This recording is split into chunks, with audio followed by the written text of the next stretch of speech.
Welcome to the BiggerPockets Money Podcast, show number 126, where Scott and I share all the things that you should know about money by the time you graduate high school. Hello, hello, hello. My name is Mindy Jensen, and with me, as always, is my nice and happy co-host, Scott Trench. And my 10-year-old gave me those descriptions of Scott because she thinks the world of you, Scott. And that description absolutely made my day. Thank you. Scott and I are here to make financial independence less scary, less just for somebody else, and show you that by following the proven steps, you can put yourself on the road to early financial freedom and get money out of the way so you can lead your best life. That's right. Whether you want to retire early and travel the world, go on to make big-time investments in assets like real estate, start your own business, or simply learn the fundamentals of finance, just starting out in life, we'll help you build a position capable of launching yourself towards those dreams. Scott, I recently posted in our Facebook group asking people what you would like to see explained to people who are of the age where they are just leaving high school and potentially entering college. And the topics that they really wanted to have explained are financial topics and how changes now, the steps that you take now can have a lifelong effect on your financial health. Yeah, this is overwhelmingly, I think, the most popular response is that folks wanted to kind of hear a complete overview of what people should be doing to set themselves up financially. And, you know, I kind of have a little smile for that because I feel like I have studied this topic maybe more than most and really have, you know, a framework in my mind there. Let me confirm for you that you have studied this topic more than most. Hey, Scott, why did you study this topic? Well, because I wrote my book Set for Life on this. So, you know, I usually don't plug that on the show here too much, but it seems highly relevant today. But, you know, for this concept of the kid who's graduating high school and going into college, you know, the biggest point, and we'll really direct the show to that individual. So pardon our shift in tone here. But so if you're graduating high school and going into college, what you have to keep in mind is it's about life outcome, right? And there's a lot of things to keep in mind that are not financial, but the show will focus squarely on the financial here. But there's a very real possibility, and a lot of Americans find themselves in this position where they're saddled with debt, you know, at age 25, 30, where they are living paycheck to paycheck. They've got a car lease or a car loan, car payment. They've got the rent. They've got student loan payments, all these different types of things. And they're effectively living paycheck to paycheck. And when you live paycheck to paycheck, you know, in a lot of ways, if you lose your job, you're screwed. That's the definition of being living paycheck to paycheck, right? And that gives your boss undue power over your life. And this is why I think a lot of young people are very afraid of the real world and graduating high school, college, and going to get a job, is because that is scary. It's a boss now has power over me in a way that really no one has had over them in their entire lives. Maybe parents, but the parents are naturally much more nurturing and and supportive there. So it's this concept that I want to drill into everyone's heads today of financial runway that really matters. If you spend $30,000 a year, and you have $30,000 in the bank account, all of a sudden that power dynamic where your boss has the ability to totally upend your life is much, that power distribution is much more in your favor, right? If you could survive for 2 or 3 years, it's even more so. And the point of this show is we're helping our listeners move all the way to 100% financial freedom, where they could sustain themselves indefinitely without a job for the rest of their lives. But the closer and farther you can get along that spectrum so that you can start your career with that runway in place without having high fixed expenses like debt payments going out, with having a cash cushion, that is going to give you a lot of power and a lot of optionality in your life. And I think that's the framework to begin thinking about all of your decisions financially in terms of your ending your high school years and going into college, right? And how do you achieve all the things you want to do outside of the world of finance, but build yourself the strongest practical financial position you can get to? Scott, you just used a really amazing word, and I want to make sure everybody heard that. You said options. And when you have a job that pays you exactly how much you are spending, you have one option: continue working, or find another job that pays at least that much. That is your, I guess, so that's two options. When you have a giant pile of cash in the bank, enough to pay 1 year's worth of expenses, 2 years worth of expenses, 3 years worth of expenses, your options are so open. You can take a job that maybe doesn't pay as much as the one that you have, but you hate. You can take a job that may be a little more risky. Like, hey, Scott, do you know anybody who ever left a job at the world's biggest company that everybody hates to work at an internet startup? Yeah. For those of you who have not listened to the show in the past, Scott used to work at a company, this great large conglomerate, and did not care for that job at all, and came to the realization that, oh, I could move and work at this internet startup, which is a little riskier than, working for this solid company that's been around forever, but I'm going to like it so much more. And are you happier, Scott? Yeah. Well, of course, that my example is extreme, where I left the Fortune 500 company in a finance role to come to BiggerPockets here. And, BiggerPockets, I joined as the third employee at a startup and now find myself the CEO here at age 29. So I don't know if that's a repeatable journey, but along that spectrum are a lot of repeatable options. But one thing's for sure, if I live paycheck to paycheck and I was totally dependent on my first job, I would not have had the option to ditch that ship and move and join BiggerPockets. Correct. So I want you to realize, as you're going into this podcast episode, this is about options. This is about all the options that you could have if you make small changes now. One of the biggest changes that I want to talk about to kids who are graduating from high school in the next year or so, it's okay to not go to college if that isn't your path. College is not for everybody. And a man named Freskim suggested that it's okay to go to trade school or join the military because the benefits are awesome. And I think this is really important to share because when I was graduating high school, you went to college. That was your one option. And college just is not for everybody. Do you remember we interviewed Tinian Crawford on episode number 44, Captain DIY? It took him 6 years to get a 2-year degree because college is not his path. It was his path. He just didn't really want that to be his path. Now he's an electrician and he's living his best life. Yeah, when I think of college as a model and kind of going back to that financial runway concept, if you go to college and you graduate in 4 years with $100,000 in debt and a liberal arts degree in history, right? You're not in a very strong position, and the fellow who goes to trade school is likely much farther along and likely to achieve financial independence much sooner than you, right? If you go to college and you graduate with very little debt with a degree in computer science or engineering or mathematics, you are likely to be much farther along than the person who goes to trade school in the military within a couple of years. You're going to likely have a much greater income opportunities in the years following college, right? And where the right answer lies is somewhere along a spectrum in that decision-making process. And so, no, college isn't for everyone, but everyone listening should know that I went to college. I went to a private university, and my parents paid for college, and I got a degree in economics and history, two majors, and then I minored in corporate strategy and finance. And so understand my position with a grain of salt there, but I believe that mental model will be helpful in helping you make those decisions. If you can reduce debt, if you can choose a major that's likely to help you lead to great income opportunities downstream. I think that's the way to think about this major decision with maybe a little bit more utility.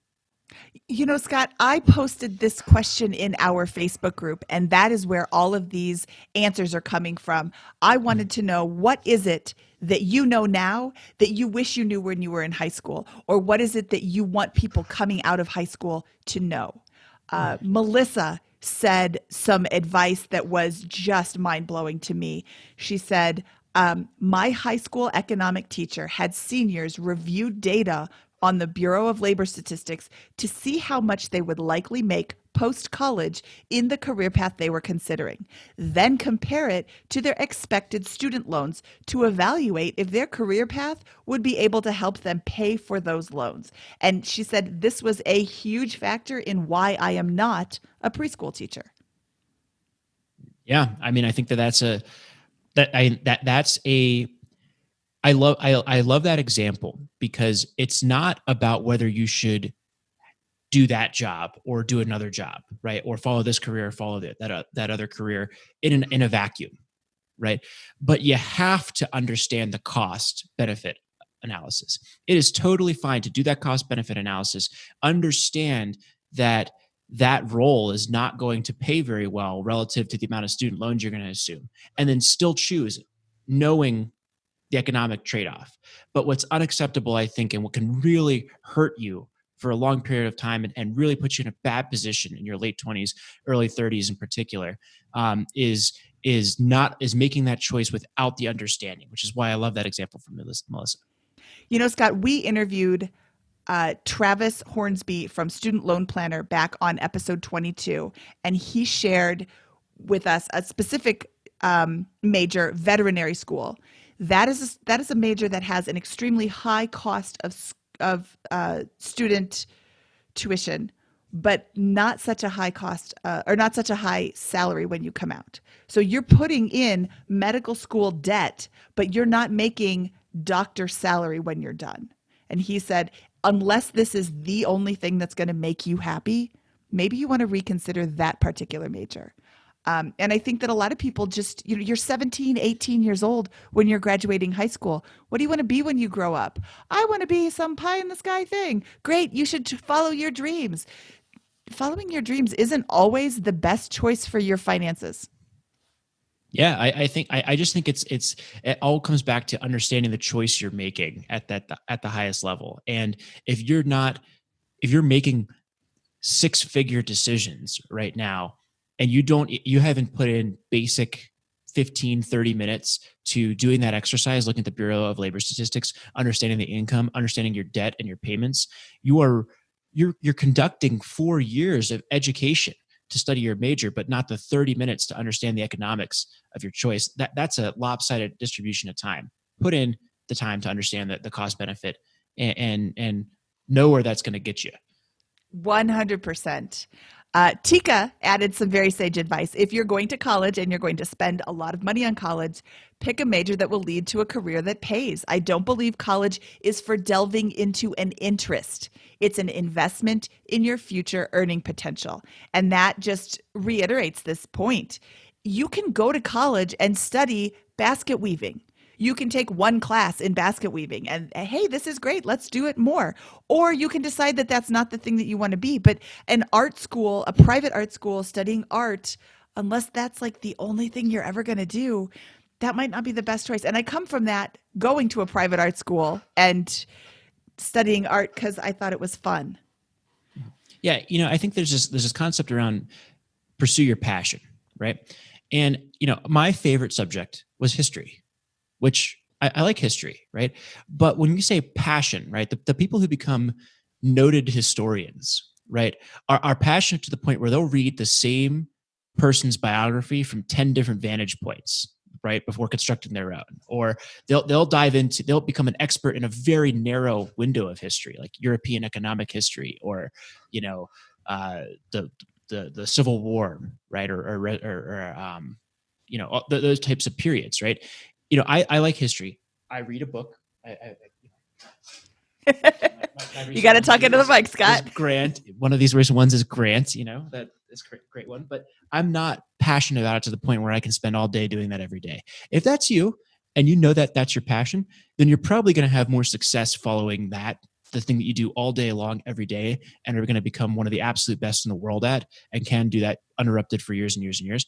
If that's not you, be honest and go. And until you discover that passion, make a smart economical choice with something that you'll be satisfied with. There's a feedback loop around what am I good at and what am I passionate about? And the things that you start getting better at, you end up liking more. And so it's something to consider as you're making these choices. It's not your favorite subject. It's what's the economic cost benefit Or am I truly so passionate about this that I'm going to become one of the best people in the world at it over the course of the next 10, 20 years? There's a huge difference between, hey, that sounds cool, and I can't live without it. And I studied a major that I could definitely live without. So that was not money well spent here. Another thing to consider is, Tony shared this, know what the difference is between subsidized loans and unsubsidized student loans. And the importance of calculating total student loans and total payback. So many kids graduate college without any idea how much they owe, how much it's going to cost them to pay back. I found a cool online calculator for calculating your student loans. And if you borrow $25,000, which is not an unreasonable sum for a year of college, at 5% interest for 5 years, that has you repaying the original $25,000 plus $2,624 in interest. So a grand total of paying back $27,624. And that doesn't seem so bad. But the monthly payment was kind of shocking to me. It was $461 a month, every month for 5 years. And I know I'm going to be dating myself, but that's $50 more than the rent on my first apartment every month. I mean, that's a devastating and demoralizing monthly payment, right? That For you are millions paying. and millions of adults. And that's what you're setting yourself up for. And it just, that's multiple dates, dates out. That's the flights to and from a vacation. It's just absolutely, there's so many better things you can be doing with that money in a lot of cases. So really understand, it's, again, maybe that is the best use of that money. Maybe studying that major is at that school is the appropriate thing. But do that math and understand that concept and know the pain that $460 a month represents against the lifestyle that you want to be living a few years down the road, and the power dynamic that you want to have with your future employer. Yep. And back to Tony's first part, the difference between subsidized and unsubsidized college loans. This is huge. Not all loans are the same. And I didn't realize this because my parents also paid for my college. But a subsidized loan, the interest doesn't start accruing until after you graduate college. The unsubsidized loan, interest starts accruing as soon as you get the money. So that's a huge difference. You get the money your freshman year of college, you go through 4 years of college, you have 4 years worth of interest payments that you haven't even started paying yet. Whereas with the subsidized loan, you're not accruing interest in those 4 years. So that's a very important distinction to make. And if you have the opportunity to get subsidized loans, take those first. Yeah. And again, if you don't understand these concepts and you're thinking about borrowing large amounts of money, you've got to think twice. If you don't understand what's going on, you are about to get screwed. And that's just a rule of life in general, right? So you have to make that assumption, especially when amounts of money this large are at stake, right? This is the equivalent of a house for a lot of people. Another type of subsidy that I'd like to talk about is if parents are contributing in part or in whole to the decision, right? Which obviously impacts the math of this to a certain degree and gives you a luxury of choice. And that's a good privilege there. If your parents are contributing to that decision, then that might make the push for college versus not going to college a little bit more clear. It might push the balance in favor of going to college, right? But that doesn't change it all. But there's the math around the income potential of the major you choose does not change. Right. So just because your parents are paying, Mindy, your parents paid for college. They did. Walk us through, what was your major? My major was fashion design. And anybody who knows me knows that I don't give a frog's fat butt about fashion. I wear clothes that are clean and fit. And that's the end of what I think about when I put on clothes. And I thought fashion design would be an interesting thing to study. And it was. I learned a lot. I know I can make anything, but I don't. That's the reality of it. It isn't my passion. And it was just something interesting. I would have been much better served to study business or economics or a more, I don't want to say generic subject, but definitely a more generic major that has the opportunity across a large number of jobs, as opposed to, when you graduate with a degree in fashion design, What jobs can you get? Well, secretary, I did a lot of those jobs. Um, and yeah, I worked as a graphic designer for a while, and now I work as the community manager at BiggerPockets. There you go. Yeah. I Well, was a buyer for quilting supplies. I mean, these were all interesting jobs, but they weren't passionate, and they certainly didn't pay well. yeah, and I certainly didn't get the maximum economic path with my undergraduate degree. I studied economics and history, my two majors, and then I minored in corporate strategy and finance, right?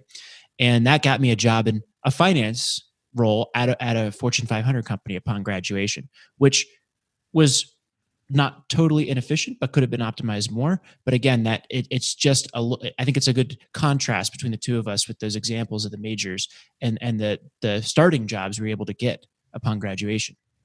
Yeah. A couple more things I want to say really quickly is pay off your student loans. This came from somebody who I didn't actually copy her name down. I have worked in a nonprofit for 30 plus years, and I have never met anyone who qualified for the Public Service Forgiveness Program. Just make a plan and pay them off yourself. And the Public Service Forgiveness Program is supposed to be for people who work in like low income schools, teachers, or different areas where you are in public service but you're not making a lot of money, and the program is going to pay off your loans for you. Except she's worked in a nonprofit for 30 plus years and has never met anyone who qualified. I know a lot of people who have applied and not gotten any payment off of this, any forgiveness off of their loans because of this. And I think that's kind of scary because it seems like a bait and switch, but also just know that that's how it works and don't make that as your plan to pay off. Yeah, I think that there's a sentiment. A lot of college campuses, and I'm not going to get too far into this. I don't want to go anywhere on this, but a lot of college campuses can tend to skew a little more to the left politically, and so there's a lot of sentiment around some of these socialist or more liberal policies, like, hey, the government will pay off these loans or begin subsidizing them, or of course this is the natural trend of the electorate towards this thing that will benefit me.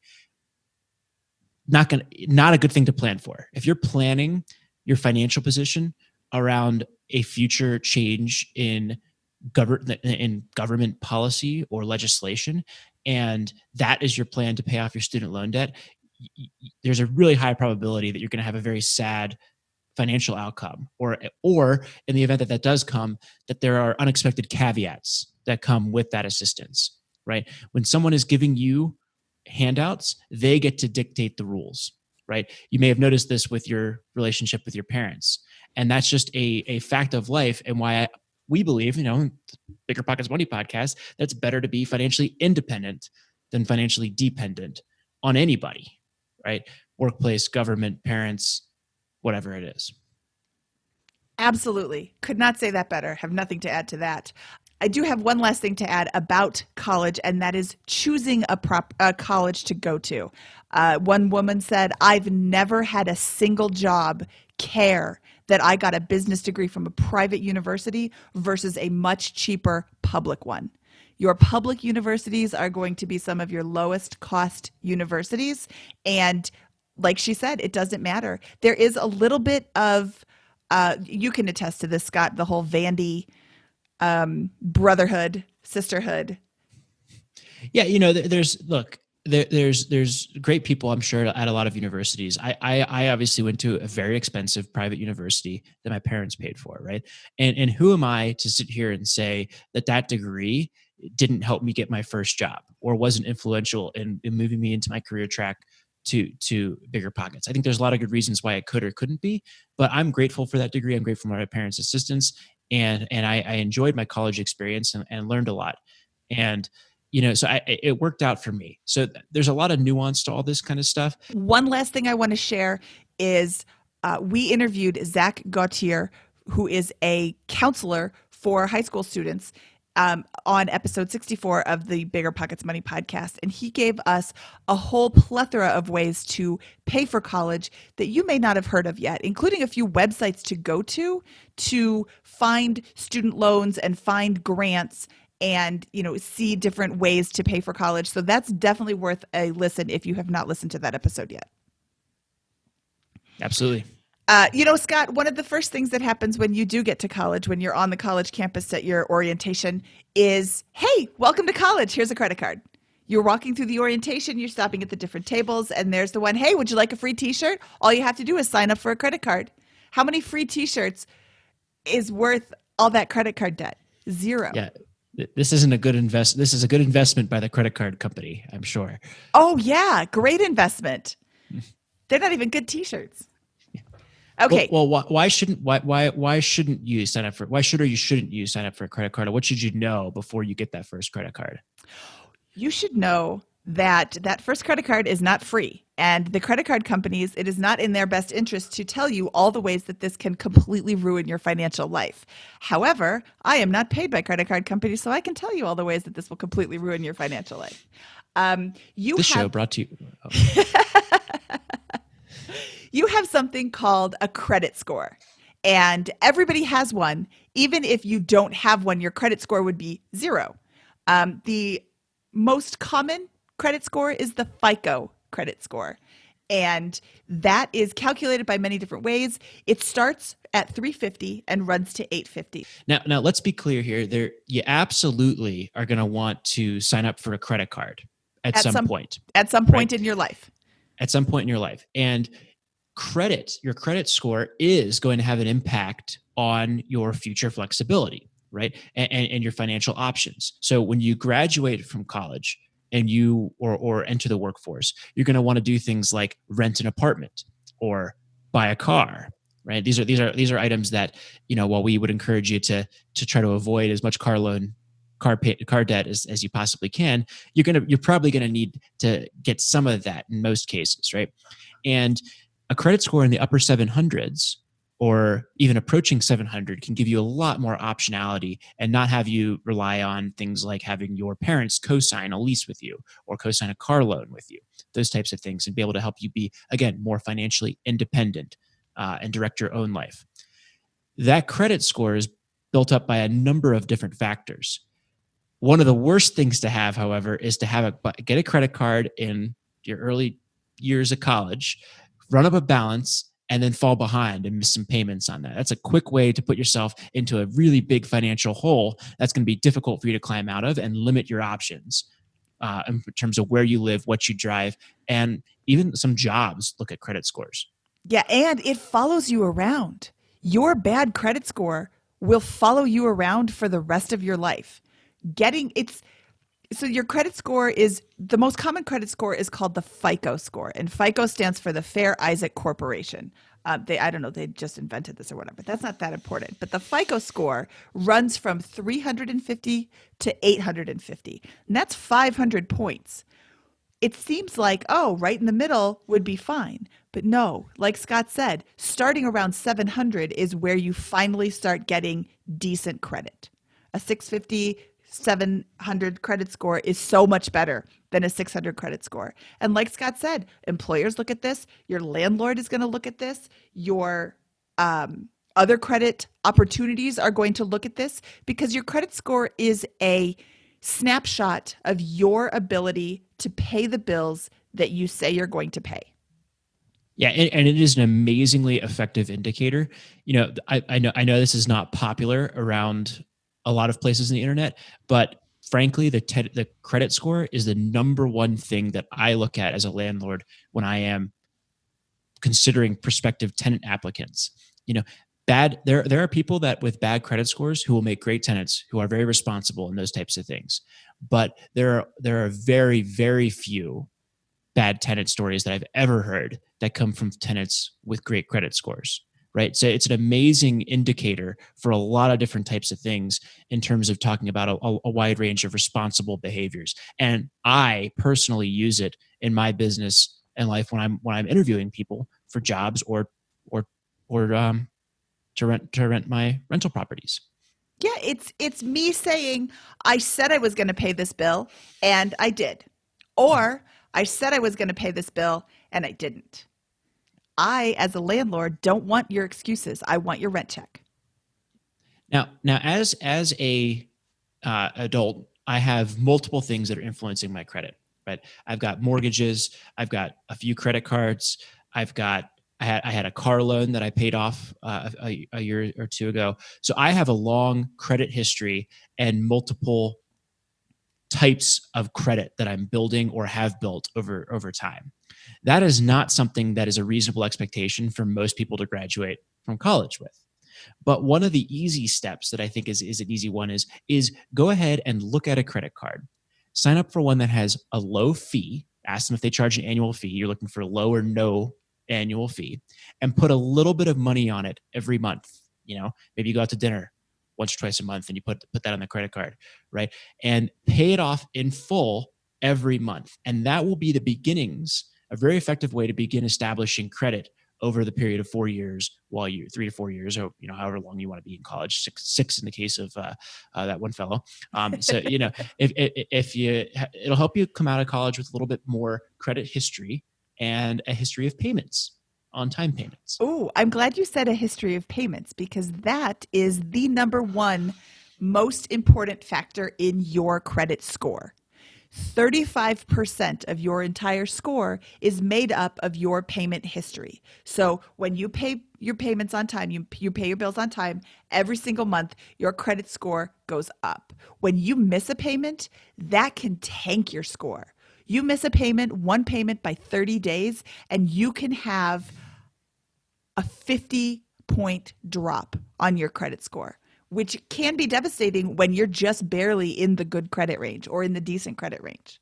That's 100% a factor that can help you, that can make you be ineligible for that apartment you want to rent, or double the interest rate on your car payment, right? And it's 100% under your control.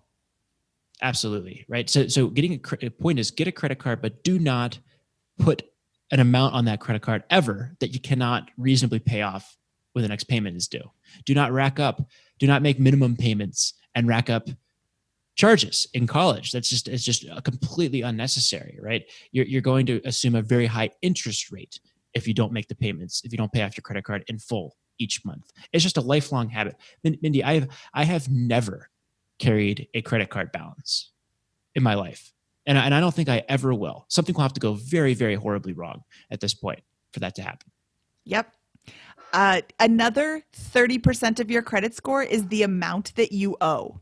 So if you have it's also called credit utilization. Let's say you have a $10,000 credit limit. If you have charged $9,000 and you're not paying that off all the time, you're using 90% of your available credit. And to creditors, that looks like you don't have a handle on your finances. That looks like you are grasping at all the money you can get and not handling your finances in the proper way. So they're not anxious to give you more credit when they see that. Your score will go down when they see that you are using almost all of the score of the credit available to you. A good rule of thumb is 20% or less. So on that $10,000 limit, you only have up to $2,000. And again, if you can't pay that off, unless that's a super emergency, you should not have that on your card to begin with. Yeah, I mean, the biggest factors here in the credit score are, do you make your payments on time, and do you have a responsible amount of debt? If you have too much debt, it's unlikely that you're going to be able to, your likelihood of being able to make on-time payments are going to decrease. So lenders don't want to lend to you, right? Yep. If you have missed payments in the past, that is a very good indicator that you're likely to miss payments again in the future. So lenders don't want to lend to you. Lenders like the car loan people, like the landlord, right? And so those are the two biggest things, and they make perfect sense. Yeah. And this is like a super boring topic, but it's so important to your financial future. When you have a bad credit score, maybe you can't get another job. When you have a bad credit score, maybe you can't go out and get a different apartment. You are beholden to these people that hold your future in their hand because of bad decisions that you've made. And it's really easy to not rack up huge credit card bills. And it's important for certain types of jobs, right? I mean, this is something that if you're going to work in finance, absolutely your employer is probably going to pull your credit in the job application process, right? How can you handle money for a corporation responsibly if you can't handle it for yourself responsibly, right? It's a perfectly reasonable question for employers and landlords and car dealerships to ask. Absolutely. Now, this also kind of brings up a different point, though, Scott. Not all debt is bad. There is a difference between debt as a burden, such as credit card debt or car debt, and debt as a tool, like a mortgage. The debt as a tool allows you to buy a property so you're no longer renting without having to save up that entire amount. What's a house in Denver? 350,000, 450,000. I don't have that just sitting in cash that I can throw down on a house. So I need to use a mortgage, and I can put down 5% of the purchase price on a mortgage. And now I'm building equity in a home that I own rather than renting out. We can get into house hacking where I have a property that has more space than I need, and I rent out bedrooms to my friends or to other tenants, and they help me pay my mortgage. So now my cost of living is lower, but I can't get that if I have crappy credit. That's right. And when you say good and bad debt, right, there's a lot of definitions of this out there, right? And I've made up my own, which I think is right because I made it up. But here's the deal: when you're looking at good or bad debt, a very simple question to ask, or a very practical tool is am I investing, or am I going into debt to support my lifestyle? Right. So a car loan is often classified as a good debt. I think that's false. I think a car loan is a bad debt, right? Because it's costing you money every month. Your car is losing value. You're paying this out, and it's yet more income you have to find or create to cover that payment. But if you're using a debt to purchase a rental property, right, or a business, right, now all of a sudden that debt, maybe it costs you $2,000 a month, but you're able to bring in $4,000 a month in rent. Now you're covering that expense. You're using that debt in a good way to create an asset, and that is a very, very powerful thing that can give you the ability to achieve financial freedom or generate passive income alternative to your job much sooner in life. So it's, how do I rack up as much debt? I don't want to rack up that much debt, but how do I purchase assets, and can my credit score become an effective tool in helping me do that? And it has to, for me, to this point, I've been able to get loans on multiple rental properties and build my wealth that way. But I have basically no personal debt that is not backed by assets. I have I have a credit card balance I pay off in full every single month. I paid off my car loan, and I probably will never get another car loan, right?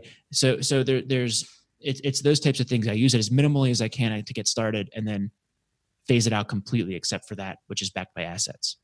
An excellent episode that covers this very topic is our episode 35, where we interview Craig Kurlop. Craig had, $80,000 in student loan debts? And instead of attacking the student loan debts, he started investing in real estate using his good credit to house hack. And he now is cash flowing so much, he was able to pay off his student loans in 3 years, in 4 years, something like that. It's an excellent episode, and actually changed my mind from, no, you should always pay off your debt first and then invest, to, hey, maybe investing is a good way to help you pay off your debt. Yeah, but if you're listening to this, you're probably not going to graduate with $80,000 in student loan debt anyways. So yeah, too bad Craig didn't listen to this before he graduated college. Yeah. Okay, let's talk about something that's related to money but isn't money at all. Your relationships. I am in a women's personal finance group, and a woman asked the question. I thought this was just brilliant that she shared this being so young. She said, to the women in your 30s and older, what is some advice you wish you knew in your 20s? I just turned 21 and I want to do it right. People were giving some really excellent advice, but there was a lot of the same thread. Learn to recognize red flags in relationships. Don't stay with him or her if it's not right and they don't bring you joy. Don't loan money to your boyfriend or your girlfriend. If you have to wonder if they want you, they don't. Move on. Don't settle for somebody who, what did you say, Scott? Don't settle for a cash flow negative spouse. Don't settle for somebody who isn't on the same page as you are. Don't chase somebody who doesn't want to be with you, and know when it's time to leave. Yeah, I think it's just a good idea, particularly maybe in college, or even really any relationship prior to marriage, to keep your assets separate, keep your finances separate. Don't make big loans, those types of things. Yeah. In episode 81, we talked to Erin Lowry, and she said, get a prenup.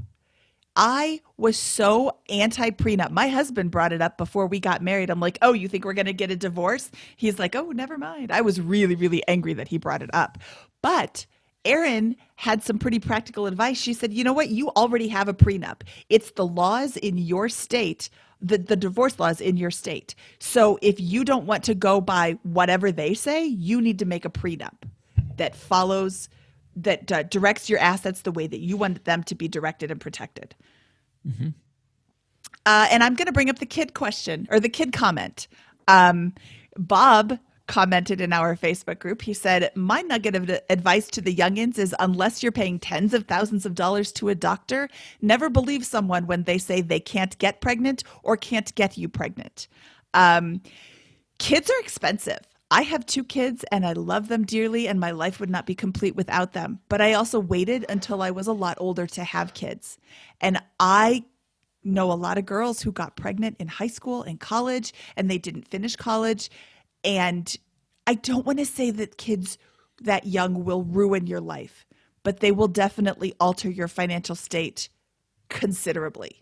So if you don't want to be pregnant, don't get pregnant. If you don't want to be getting her pregnant, don't get her pregnant. If you're in a relationship where, if you're in a sexual relationship, be in charge of the birth control. And that comes from a Right, you are, Mindy. that comes from a position of experience, I guess. I mean, I planned to have my kids when I had them. And I know, I don't want to say I don't think a child is a mistake. There are, accidents, or not accidents. What is it? Surprises. There are surprises sometimes, but you can have one surprise. You don't need to keep having more surprises. After a while, it's not a surprise anymore. Love it. Let's talk about life choices. What is a want and what is a need, Scott? Well, I mean, what's the difference? A want is something that you don't need, and a need is something that you must have. But on the needs piece, I actually like a different way of phrasing this, right? There's fixed and variable expenses in your life, right? What do I mean by that? A fixed expense is the rent. You got to pay that every month. It does not change. It's a large amount, right? A variable expense might be the food budget, right? Or the beer budget for those who are over 21 in college, right? And so those are changing every month, right? You might buy more or less one month or whatever, right?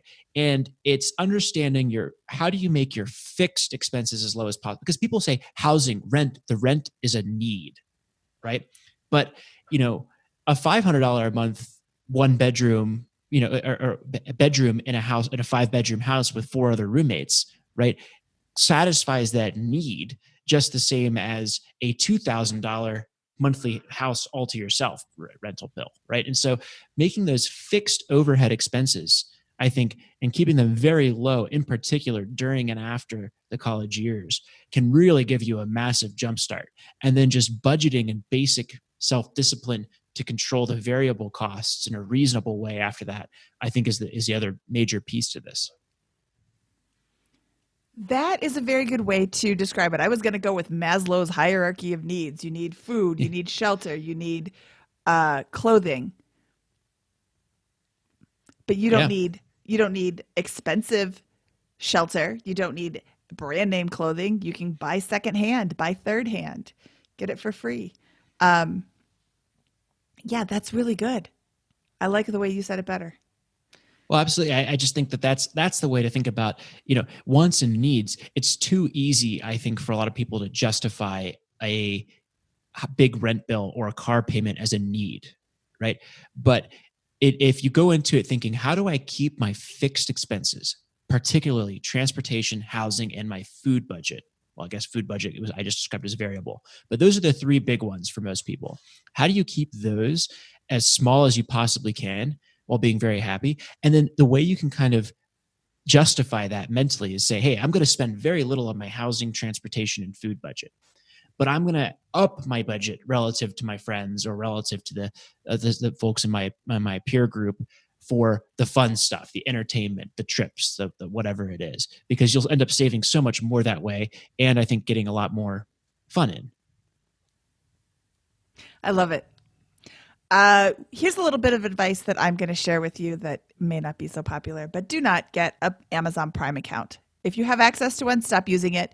And if you don't have one, don't get one. Even if, and Scott said, oh, they're free for college students, don't get it even if it's free. It makes it so much easier to just click one thing and buy something online. I hate paying for shipping. I can go shopping right here and it's free to ship. I just walk to the store and get it. When I have to pay for shipping, that is a mental block for me to make sure that I really want that item. So Amazon has kind of creeped up into my life, and I'm trying really hard to stay away from Amazon just because it's so easy to click once and it's at my door like the next day. Let's see. Here's a little piece of advice that what is that Samuel Clemens Mark Twain quote?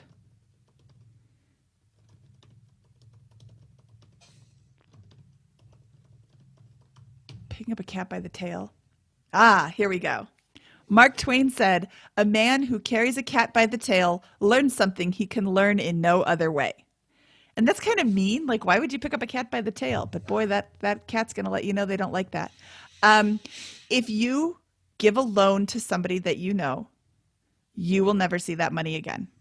That is that should be your mindset whenever you loan money, even family. If you choose to loan, view it as a gift. And then if you get any money back, it's just a nice surprise. But lending money to people has ruined more relationships, I think, than anything else. Absolutely. Yeah. This is particularly true with high school and college friends who are wonderful, but you're unlikely to get that $50 back, I think, anytime soon. Or ever. Or, yes. or that $5. Oh, I once lent a lot of money to a boyfriend, but everything was going so well. I never saw it again. I mean, it was a lot of money back then. It's actually still a lot of money. Okay, Scott, you want to talk about investing? Yeah, let's do it. Okay. So in terms of an investing framework, I imagine if you're listening to this show, you've heard the concept of compound interest before. If you haven't, it's the concept that your money will grow and then the newly grown money will continue to compound and grow again at that same rate. So $100 might turn into $110 after a year. The next year it will grow by another 10% to $121 and so on and so forth, helping you become very, very wealthy over time. It's why people are able to become millionaires or multi-millionaires over the decades, even though that seems like an unfathomable amount of money to you right now relative to that. So the way you get started doing that is by investing. And while we occasionally get some high schoolers or college students who are interested in real estate, in a practical sense, it's pretty difficult unless you're very gung-ho about it to get going on that. There are ways you could talk to your parents and ask them to help you co-sign a house hack, for example, in college, where you buy a house with a couple extra bedrooms, rent a few to your friends, and are able to, cash flow college for your housing cost, at least in college. We know a couple people who have done that, but that's pretty rare. A more approachable way, potentially for a lot of folks, would be to contribute to a Roth IRA or just open up a brokerage account after tax, like in an app like Robinhood or something like that, and begin putting a little bit away into some sort of long-term investment. So let's unpack some of those comments some of those descriptions that you.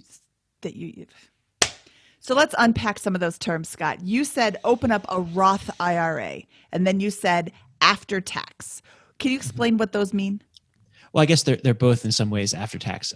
But basically, a Roth IRA is a retirement account that allows you to put money into it, which will then grow tax free. So if, for example, if I put $1,000 into a Roth IRA and that generates a dividend income, I'm not going to have to pay tax on that dividend income because it's in my retirement account. When I'm older, I believe when I'm 59 and a half, I can withdraw that $1,000 plus any gains, including that dividend income, and I do not have to pay tax on that. Now, that's a very long time away. That's 40 years away if you're listening to this. So I get it. I know that can be daunting. But there's a couple of good things about the Roth IRA. First, I believe you can withdraw your contributions, not the gains, not the dividend income, prior to age 59 and a half, tax and penalty free. So if you need it, you can always just pull it back out at some future date, right? Now, the second thing is right now, you're probably not earning much income. So what that means is that you're not paying any income taxes. And if you can contribute to a Roth IRA while you're in a 0% tax bracket, and you're listening to this podcast, you're going to become a multi-millionaire by the time you're 59 and a half, right? I mean, that's just keep listening to BiggerPockets Money and you'll get there. At that point, you'll be in a high tax bracket and you'll have all of this money left over in an account that you can withdraw from at a very low rate. So that's my sales pitch for the Roth IRA. I know. Okay. Let's try that again. I don't think I like that. I like that. I want to clarify a couple of things. So a Roth IRA means that all the money that you are putting into that plan, you have already paid income tax on. With a traditional IRA or a traditional 401k, the money that you contribute goes in there before you pay taxes, income taxes on that money. So you've already paid your tax in the Roth IRA. It then grows, especially if you're 18, it grows for 40 years. When you have it in 40 years, you're going to have, you put $1,000 in, you're going to have, let's say $500,000 in 40 years. That's not an unreasonable amount. I would rather pay taxes on the $1,000 that I put in than on the $500,000 that I'm taking out. Mm-hmm.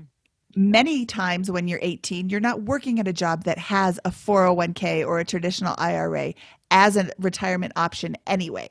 So the Roth IRA is a really great option that you set up yourself. You go to fidelity.com or vanguard.com or any other number of places will help you set up a Roth IRA. And then you contribute. You contribute regularly and consistently. The contribution limit in the year 2020 is $6,000. So if you divide that by the 52 weeks that are in the year, that's $115 a week.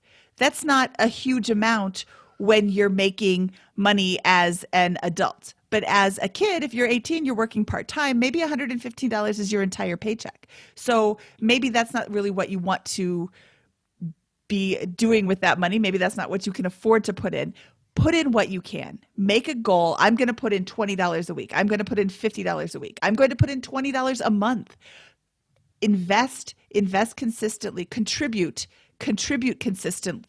consistently, and you will be astonished at how fast that grows.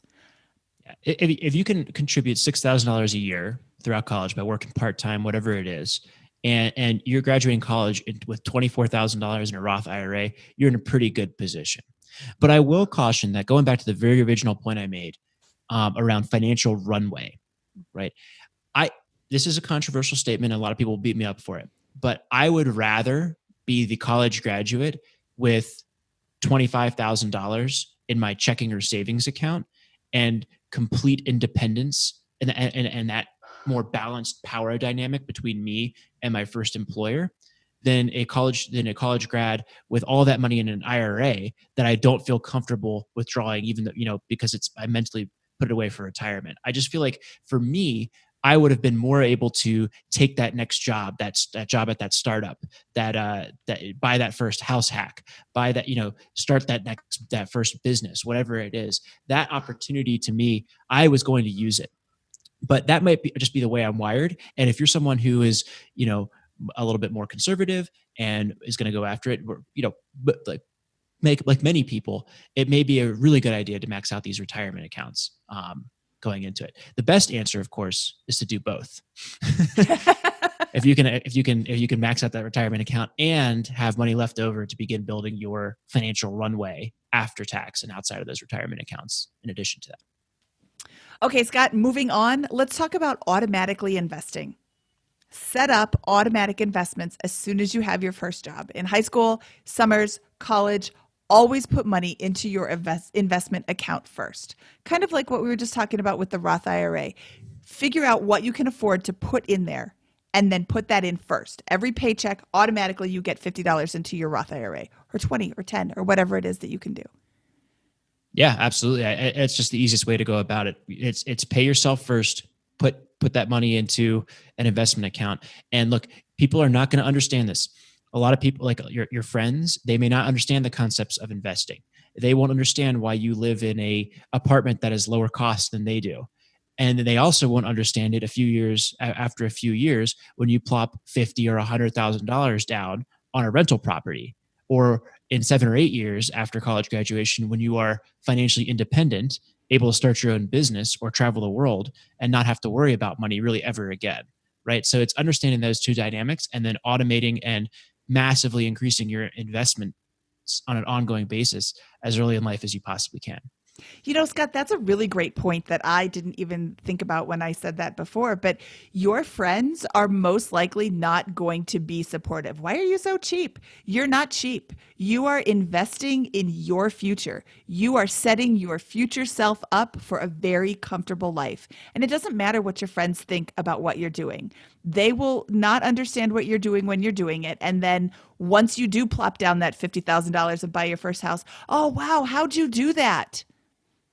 Yeah, well, really? for all those years, yeah, where I lived in that apartment and drove that car. Yes. Yeah. So if you're having trouble finding fellow frugal weirdos, please come join our Facebook group. We will welcome you with open arms, and we will help you on your road to financial freedom. And your friends will still be your friends, and you can start renting to them when you buy your first house. Yes. There you go. Okay. And along those same lines, when you get a raise, when you get a bonus, add that to your investments. You won't miss it now, especially if you're automating your investments. When you get a bonus you weren't expecting, or a bonus that you were expecting, throw that into your retirement account. Throw that into your Roth IRA. You will be so far ahead of things when you do that. And it's not something that you're going to miss right now. Love it. Scott, I think that wraps up all the major points I wanted to talk about. The student loans, starting off your adult life with massive student loans, is such a downer. It's such a hindrance. It will hold you back for so long in your financial life. I don't know what I want to say. No, I mean, once you look, imagine two scenarios. One person graduates college and they've got $50,000 in debt and a $50,000 a year job, right? They rent a nice apartment, buy a nice car, and they're living paycheck to paycheck, right? That person over the years and decades is not going to build wealth, is going to become dependent on that income source, right? And is going to have a lot of limited options, even though their lifestyle right out of college will be relatively good. They'll have a nice car, they'll have a nice apartment, a relatively nice apartment, those types of things.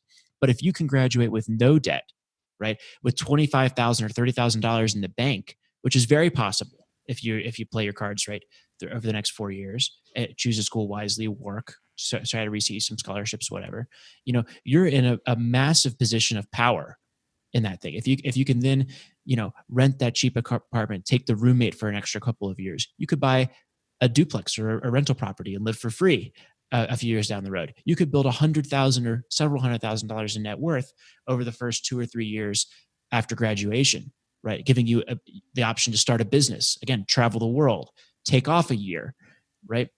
Join a startup, or other enterprise, get a sales job, work for yourself, whatever. All these different options arrive after you have built a very strong financial foundation. And that will go on to, I think, make a major impact on how much fun your 20s, 30s, 40s, your whole life will be in terms of this stuff. Just understand it, make choices that are conscious about it, and look where you don't have to make every decision optimized for your long-term financial position. But you got to understand the cost and you got to understand when and the cost of deviation from those different types of choices, just like you would with any other part of your life. Be money conscious. Consciously make decisions that are going to affect your long-term future. I think that's fabulous, Scott. Yeah. How many people have we had on this podcast, Mindy, who got started a little later, right? And how wealthy would they be, or how much easier would their journey have been if they had just been able to get this part right and make very conscious decisions about their college education, their first job, their lifestyle expenses, and their budgeting early on. How many decades would that have accelerated their wealth building journey by? Scott, whenever I talk about this and people this age, I am reminded of this story that I was told when I was 22 and could have done something about it. If you invest $1,000 a year from the time you are 22, from the time you're 22 to the time you're 30, and then you never invest again, you will have more money when you are 60 than if you started at age 30 and invested $2,000 a year from age 30 to age 60. So 8 years versus 30 years, you still have more money when you start earlier. And it is just a really powerful example of compound interest and how it just works in your favor. When you're 22, typically you just got out of college or your friends got out of college. People aren't living high on the hog. They are living frugally. They are still eating ramen and they have roommates. And start investing then, when it doesn't change your lifestyle to invest small amounts of money. Yeah. And then work to invest large amounts of money. But have a nice cushion so that you can weather these storms, so that you can leave the job that you thought you were going to love and it decided that you were working for the most hated company in America. Some of my favorite podcast episodes have been folks like Avery from a few episodes ago. These are folks who graduate college with a reasonable degree, a manageable student loan debt, and then go to town with stock and real estate investing over the years. And it's so, it makes it, they make it sound so easy, don't they? A lot of these folks who are going to on track to retire by 30, it is easy. Yeah. And they're not like sacrificing. They're not changing. They're not having fun while they're doing it. They're just controlling their budget, living reasonably. They're making smaller choices, or they're making small adjustments to their spending that have huge changes in their future. And they're millionaires by 30. The whole world, every conceivable set of opportunities is available to these people. It's amazing. It is amazing. And it's not that hard. No. Okay, Scott, should we get out of here? Let's do it. From episode 126 of the BiggerPockets Money Podcast, I am Mindy Jensen and he is Scott Trench, and we are wishing you a very fulfilling financial future. Love it. Alliteration is fantastic. Alliteration is amazing. I can't believe you missed that, Scott. Alliteration is awesome. Yeah, there you go. You're the one who's so on the ball. I know. I'm a little slow today. Sorry, guys. The puns next time. Yes, of course, next time. There's always a next time.